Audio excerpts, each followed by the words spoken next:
for the second set. Gates open, they're up and racing.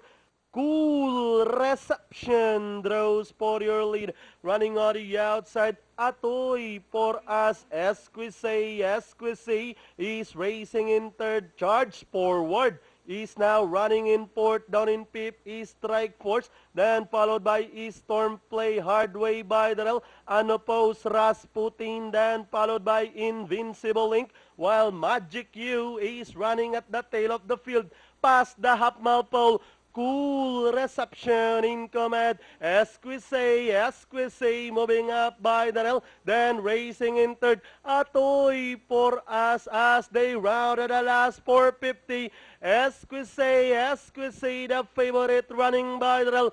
Cool reception once again on the outside. Atoy for us racing in third as they turn for home. Esquisse the favorite. Cool reception in between runners. Atoy for us. Then moving up now is Storm Play. Charge forward. Invincible Link down on the inside.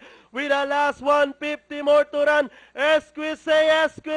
Atoy for us now in second is Storm Play. Cool reception. And finally, Esquisse.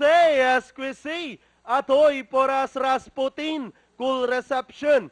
Then comes Hard Way for your pentafecta. Okay, 10, 7, 11, 6, 1 ating unofficial order of arrival.